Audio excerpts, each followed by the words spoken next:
All right, welcome guys. Clint and Brock. We're going to talk about a topic today. I'm going to frame it up like this. I don't know if you guys saw The Matrix either recently or when it came out.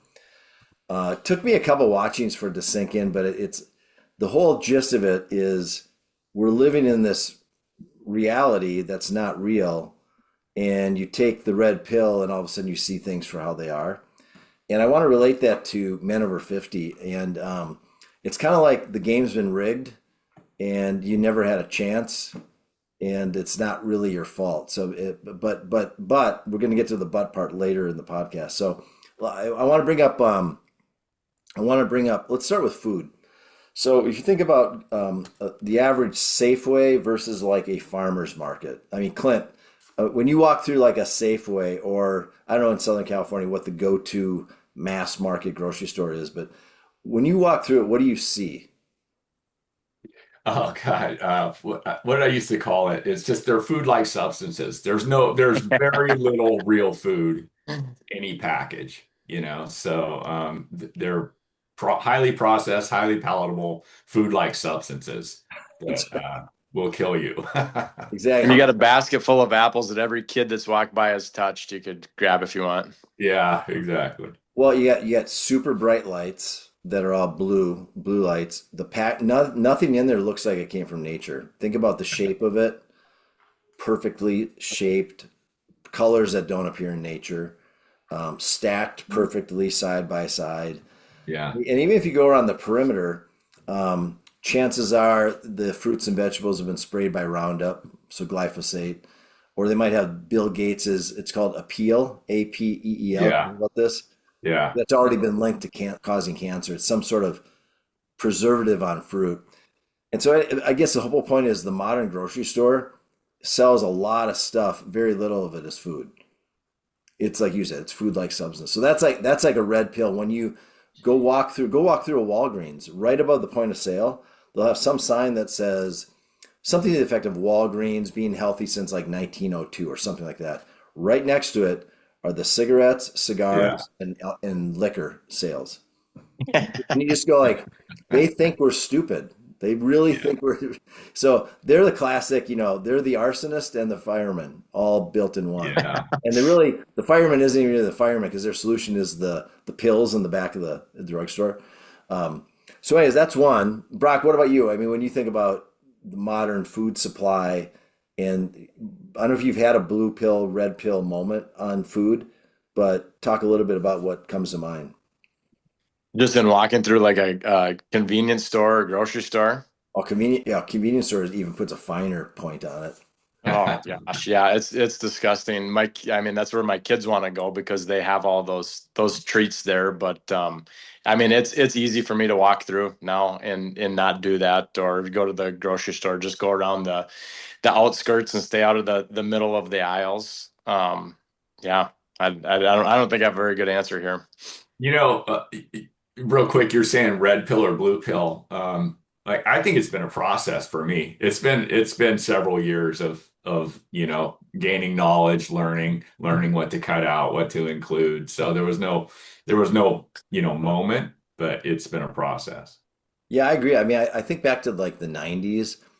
I don't know that I thought of food as healthy or unhealthy. If I did, I usually thought health meant salad Yeah. or something that had words on a package that told you it was healthy. Didn't matter if it actually was, but they told you it was healthy.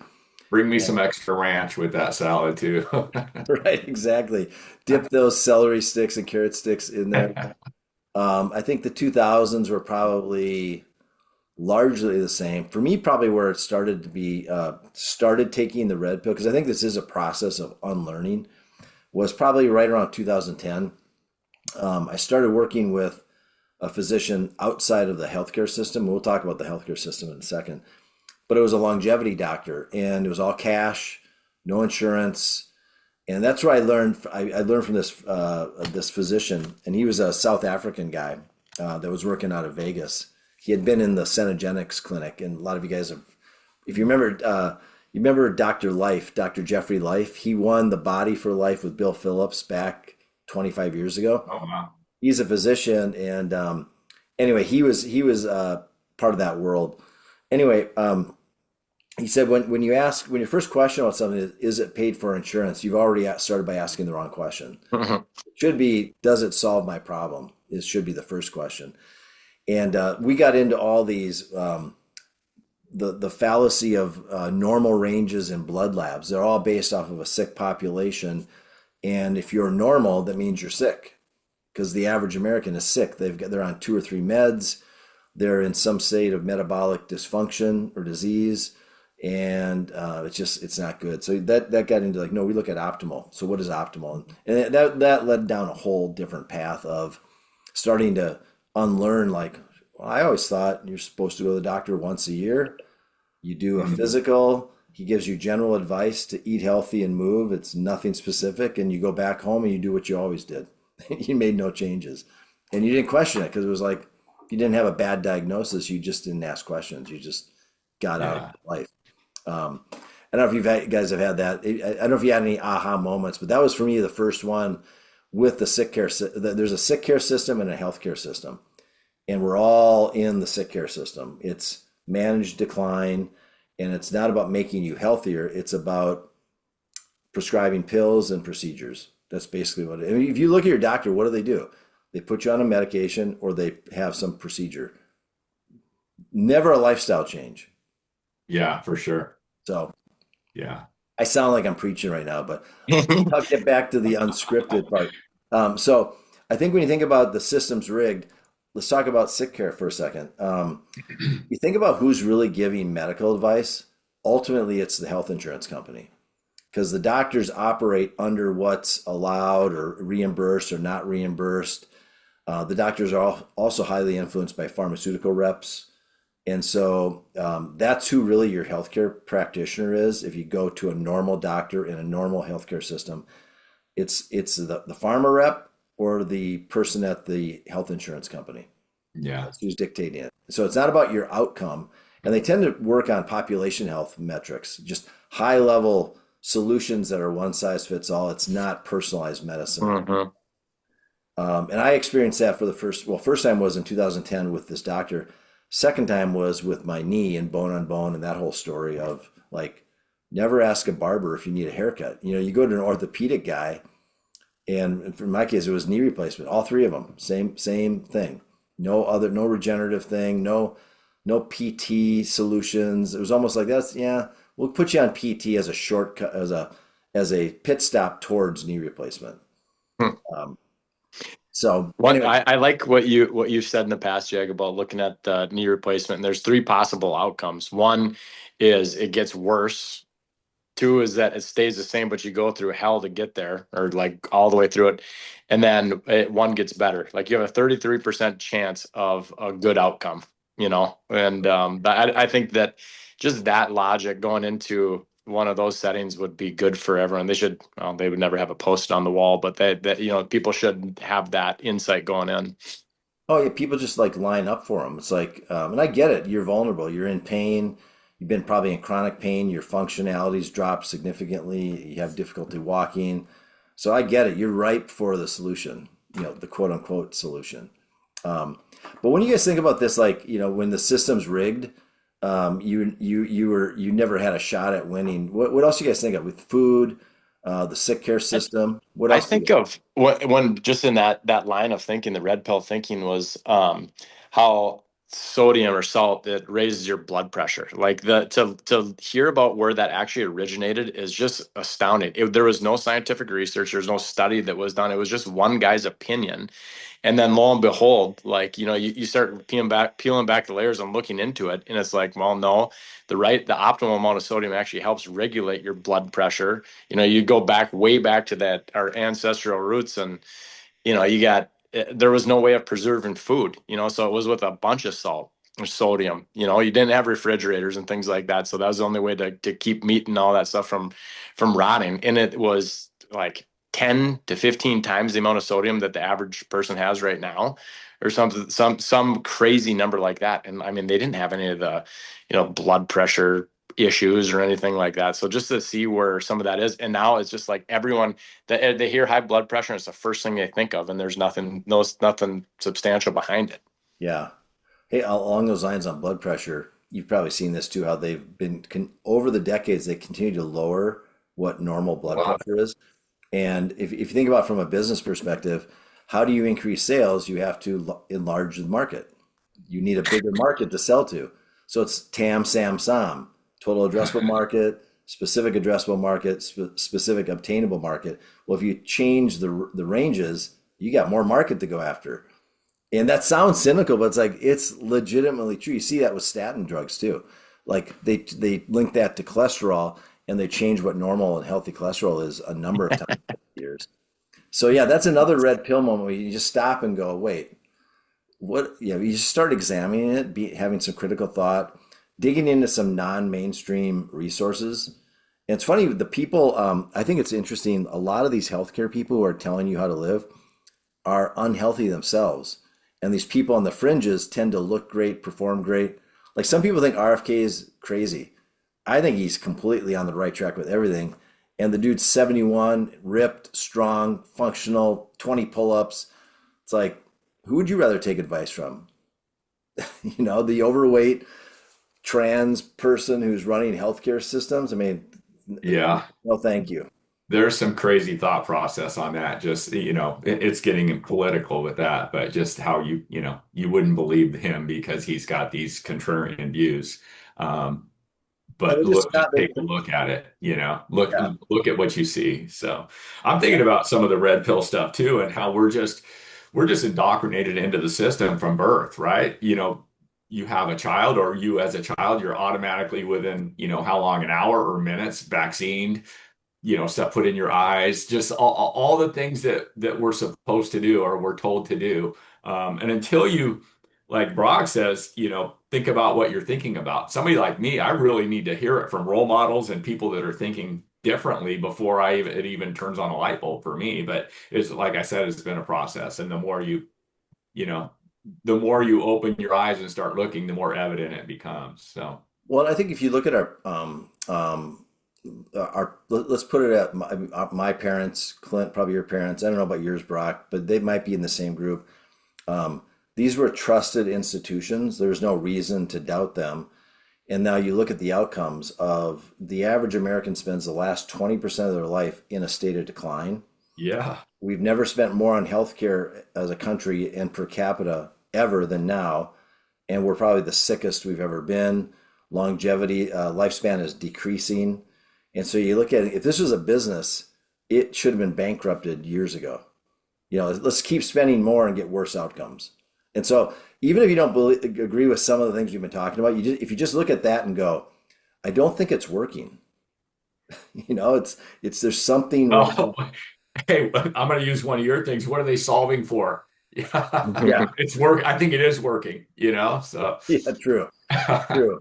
The Financial gain and the book Good Energy. I can't remember the author of it. The woman, I think she's on. Casey and Callie means, yeah. Yeah, but to look at like she worked at Stanford in the medical field, and then you look at the top 11 medical professors there, and then you look at where like the biggest donor, biggest funder, to the university themselves, Coca-Cola. Mhm. I mean, it's just like things like that. Like, really, why is Coca-Cola paying Oh, okay. You start to like peel back some of those layers. It's like it gets really crazy to think about, like, just that. Why would Coca-Cola be involved? Yeah. Well, I think the reason we're bringing all this up, so if you're a man over 50, I'm just going to use general stats. There's probably about a 75% chance that you're overweight or obese, which means you're probably on one, two, or three meds, and there's a good shot you're on a CPAP. And I've literally had calls like this with guys, and I'll ask them their height and weight, and then I'll say, "Let me guess," and I'll say that same stat, and they'll go, "How do you know?" And I said, I didn't read your mind. It's just like this is just the state of the country right now." And Yeah. so the reason we're sharing this is like you cannot actually solve this problem unless you have awareness, and then you have agency, and then you take action. So this is the awareness part. You've got a problem. It's not your fault. The system was rigged. You were set up to fail. So now you start getting awareness. The next step is taking some agency, getting educated, doing your own research. Get out of Google, go to DuckDuckGo, train your AI to answer your questions from the perspective of like a Dr. Mark Hyman or a Mhm. Dr. Gabrielle Lyon or some physician that's not in the system, and start seeing what they have to say. In Argent Alpha, this is a lot of the stuff we talk about. Like, we're not going to repeat stuff you're going to hear from Mayo Clinic or any of the mainstream. There's plenty of places to go for that, and it generally doesn't work. And so we're looking at things that are working, and we've had so many guys go from 20%, 28%, even as high as 35% down to sub 20% body fat, Mhm. get off meds, clean up their blood work, highly functional. I was just checking t-shirt sizes for the live event. A couple of guys, I said, hey, I still have your day one t-shirt size. One guy, extra large down to a large. One guy, extra large down to a medium. It's just like, you just look at that one stat on that alone. And Yeah. so that's why we're preaching this stuff, not to get political and argue and all that stuff, but just say, listen, wake up, start taking the red pill, start unlearning all the bullshit you've been taught, and take some ownership of your life, and your life's going to change for the better. You know, So talk I about. read this book a couple years ago, and I just fact checked it right now just to make sure I wasn't off. In the average nurse and doctor, through all the years of school, their entire medical schooling, like how long do they spend learning about nutrition? And it's between 15 and 30 hours. Yeah. But that's who we're going to for all our nutritional advice. So then you go to someone who has a nutrition certification from anywhere, Precision Nutrition. You already getting that certification, you're already like doubling the amount of education in nutrition just for that. So like you're better off getting advice from someone there because they have a lot more, to base off of with that, which is just like that's just crazy to me. Mhm. That those are the experts, 15 to 30 hours I know it's. through their Yeah. entire school career. I mean, we've probably all spent in the last 2 weeks that much time studying this stuff, and Yeah. I mean, literally, it's like, Clint, what do you think? I mean, you know a lot about nutrition. I know you've been certified. You've got a designation. A lot of our members go to you for advice. Yeah. When you look at some of the things that guys need to be aware of and take ownership of it, what are some of the common themes that you're encountering?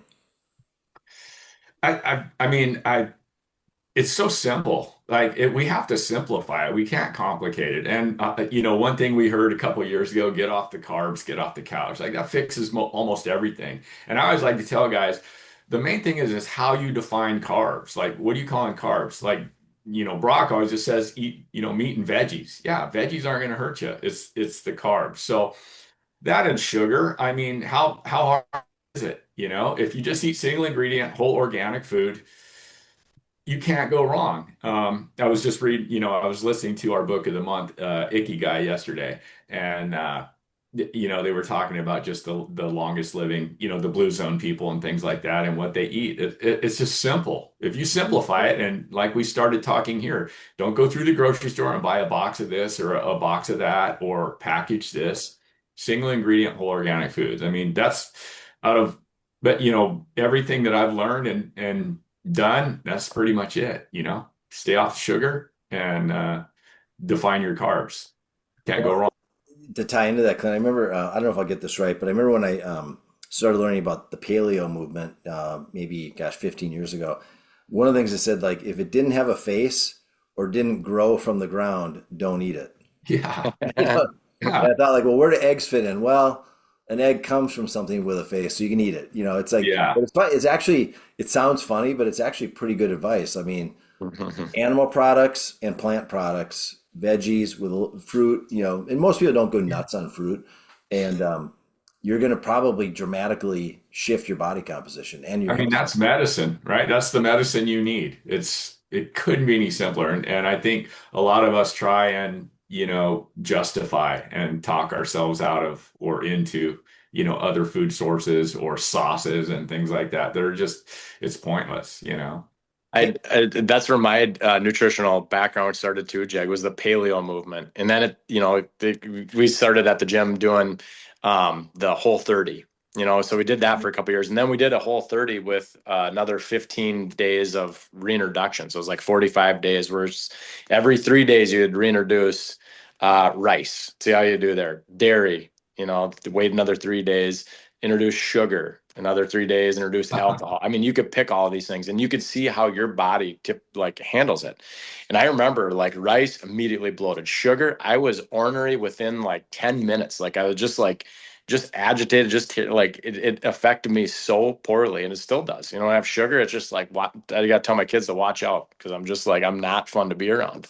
And it's crazy when you actually go through something like that to see how you handle it. And then, from there, it's all about the agency. Do you want to, do you want to stay off of it, or do you want to, are you going to know what you're getting yourself into? And Well, and back to so under awareness, which is again part of taking the red pill is awareness. Um, when you think about a lot of the guys that come into Argent Alpha, most of them come in with some sort of point of view on exercise.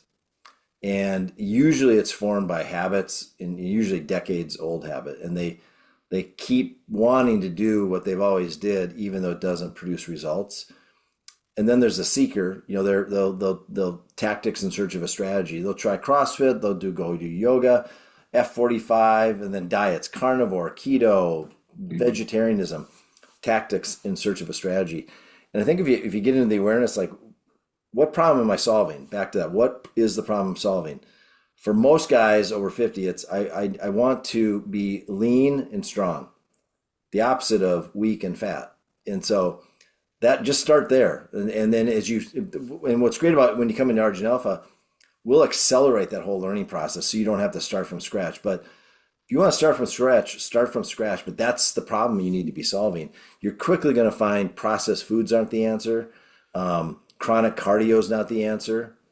You need strength training. You got to hold on to your muscle. It's all the stuff we preach, but that's under that awareness thing. But you got to take the red pill, because if not, you're going to be stuck in the plant's good, animals bad.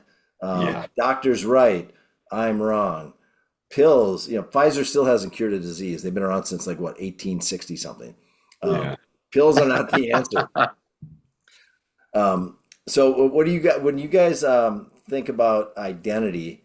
Because I think this is part of the red pill, and we talked about this a little bit earlier in our call. When identity and future self isn't strong, this tactics in search of a strategy runs rampant. Guys are trying stuff, and then usually about day 90 is when they failed. They're done. They move on to the next thing. What would you say for awareness on that whole identity shift, Brock, if you're going to just break it down to what's that minimal work a guy has to do to get that identity to start shifting? it seems simple, but it's really loaded. I think getting down to the real root, real root cause. What are you hiding from? What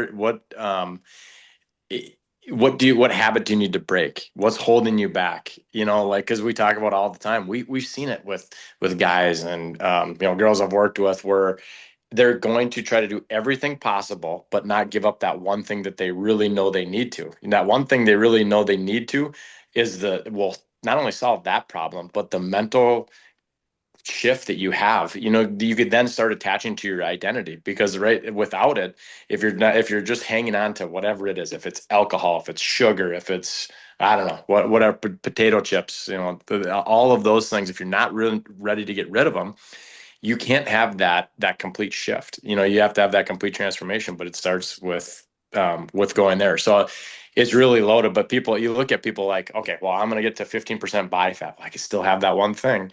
I'm going to, now I have that. Okay, well, the next thing is I got to start signing up for all these things, these challenges.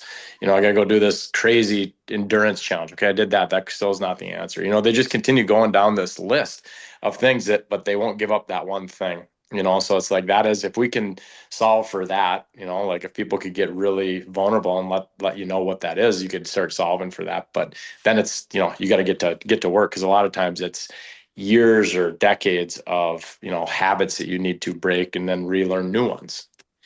Yeah, and shifting into that new identity doesn't happen overnight, but you can start living as that guy in a second. Now, you may not live there 100% of the time, but you can start doing it. Like, for me, what does a 61-year-old man do to live at 15% body fat or less, be strong, functional, and capable, and provide for his family? What does that guy do? Well, he doesn't go to the bar every day and probably doesn't golf, 5 rounds a week, boozing it up. He probably is getting to bed at a reasonable time. It's pretty easy to start if you just start talking out loud. And we have so many guys self-diagnose whatever challenge they're facing when we just ask them to talk about it. And it's like you said, it's denial. They don't want to deal with that thing, so they stay stuck in their current self, using willpower to try to get there. And like we always say, willpower is a finite resource. You'll use it up before noon. What are you gonna do? What are you gonna do the rest of the day? Or maybe some guys can make it to Thursday. Thursday noon, Monday through Thursday they're good, and then the wheels fall off. Mm-hmm. And if you just start shifting the identity and becoming that guy, do the work in that area, everything, the friction just drops week after week after week. It's like pushing a sled. A 45 comes off every week. The sled gets lighter and lighter. You're still pushing something, but it requires way less effort. Clint, yeah, what's going through your head? Well, I'm just thinking we've all been there and we all hear so many different, different indecisions on this, pleasing others, or there's, their wife or significant other isn't on board. And we hear, I'm going to say those are excuses. And so then it just goes back to the future self. But I'm kind of thinking of a couple of things, like a couple books that I love, Iron Will by Orson Swett Martin. It's probably 1800, late 1800 books, just an iron will of how to have success. And it's not by willpower. It's more of the decision to be made, and deciding who you are. And then as a man thinketh, I can point to that for everything. Your mind is you choose to think about is who you are. Just like Brock always says, thinking about what you're thinking about. So those are the antidotes to all of the excuses that we see. And it's it's an intrinsic decision that has to be made. The other thing I like to do too is, what is it, February 10th right now as we record this. And man, imagine if you started this process 2 months ago. You're 2 months in. And if it's February 10th now, the next best time to start is today. But when you start, you start stacking these days. And, like Dan Sullivan and Benjamin Hardy, you stay in the gain, not the gap. Start stacking days, and they're not perfect days. They're just better days than you had previously. And all of a sudden, you've got a month, a quarter, a year under your belt. You still may not be that 15% body fat, but you're way better off than where you were. But you started, and that's that awareness, agency, action. That's the action piece of this thing. Is you got to be aware. You got to change something up. You got to make sure you're dealing with root cause things. You got to own it, take agency. And then you got to take action. And I'm preaching to the choir with you guys, but as we wrap this one up, and we're talking about, hey, you've been duped, but now you got the awareness. Now you got to, now if you listen to this, you can't unhear it. Hopefully, you got to take some agency and take some action. Anything you guys would encourage guys to do just as a practical next step, like literally, like do this specific thing. I just wrote down, this is probably gonna be too wordy, but I wrote a newsletter this week about just what I've found in peace. There's three things that I think that you're not going to be able to live a life of peace, if number one, you have some sort of substance or sugar, processed food. We already talked about that getting in the way. If you can eliminate that, you stand a chance. The next thing is like having some sort of having margin in your life. And Jag, you said something a couple of years ago to me that helped me go on that endeavor, to just free my calendar and like be on this endeavor to be able to reduce stress. A lot of the guys we're working with are just stressed to the max. Their calendars are full. They just don't have any margin.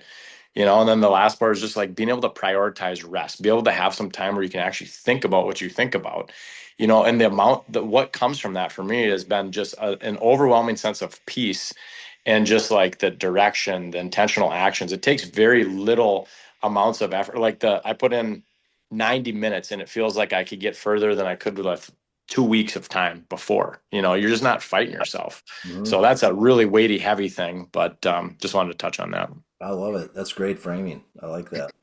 Clint, how about you? Yeah, I think for me, the action, it kind of depends on where you're coming in. Some guys, are just coming in the program or starting on their journey, and it's just about, the water. Hey, just increase your water. That's one step. And as those steps add on, just like you were saying, Jag, at the end of the day, if you've been at a couple years, 2, 3 years, and you're still in the same place, then it's another issue, right? Then it's a decision issue, a future self issue, and a real intrinsic issue. So depending on where you're at in the journey, there's different steps, but Mhm. they all stack up. And starting at the start is wherever you're at, one thing at a time. Yeah. You know? I love Amen, that. Clint. Yeah, Yeah. it's spot on. I think what I would add for a guy that's super practical, uh, when you start your day, you wake up, get your coffee going, drink your whatever you do to start your day. Get out your pen and your paper, your journal. Sorry, that doesn't come through too well. And just write down really simply. It doesn't have to be complicated. What's your intention to make today better than yesterday? Just start there. That could be moving more, could be eating one clean meal. It could be creating this pause between stimulus and response. So when somebody says something that pisses you off, just stop and just try to laugh about it, and then choose your response. Could be drinking water, like drink an extra 32 ounces of water today. Something practical, and then that's a super practical side. The other side of it would be write down who you're going to be in 1 year from now, and do it two ways. If nothing changes, are you better today, a year from now, with no changes in how you live? And thinking that's going to be one bit of copy. And then the other one is, what if you do make a few changes? What's possible? And that's where I'd say get creative, get aggressive. You can always reel it back in, but what if you were what if you dropped 40 pounds? What if you went from struggling to get off the sofa to being able to do a pull-up? What if you rucked with 20 pounds in your back? What if you did the Grand Canyon? These are all real life examples. I'm not making any of Mhm. those up. Those are all things that have happened to guys in our Yeah. group. Um, I like so that. What can I do to get better today than from yesterday? And that's that 1% better theory. Like I don't, you guys probably know the math behind this, but I saw like if you do 1% better over the course of a year, essentially you get 33% better over the course of the year. So like picture you're 30% body fat, you get 1% better every day for the year, you're down to 20%. Yeah. Like within another year, you're down to 13%. Like those are really actionable things by just taking that small little step every single day. Sit there in front of your journal. What can I do to get better today? And then the more that you do it, the more momentum you get, the more clarity you see. Like you start to be doing things consistently and pick up that confidence shift, and away you go. yeah, and I think didn't Groundhog Day just happen last week or something? February 2nd. Okay, glad you know that. That's one It's my day. brother's birthday, and it's Jen and I's when we started dating a year ago. Year Okay, ago. well, so it has meaning to you. Uh-huh. I A little think of bit. the Bill Murray movie, and so many guys are just living Groundhog Day and Groundhog Week and Groundhog Year, and take this as an opportunity to take the red pill, break the Groundhog Day effect, start making today a little different than yesterday, and that will lead to a different year. You'll be amazed at what can happen in a year by just making these little micro adjustments in a day to one item, and then next week add one more micro item, micro change. Um, all right, I guys. gotta Well, can I add one quick yeah, thing go there. ahead. Talking to one of the guys I work with in our group, I won't say his name, but he was going through our event Wicked Wednesday workouts, right? So he just did the first one this last week, and he was reflecting back to when he was doing it last year, and he goes, I had to like game plan for it. I had to be in the right mindset. I had to go through all of these things to get there. And he'd be there, and I'm just like, oh, this is just terrible. I don't know how I'm going to get through it. Like, and he goes, I knew I was ready. And I went and I ended up going for like 15 minutes longer than what you said to do anyway.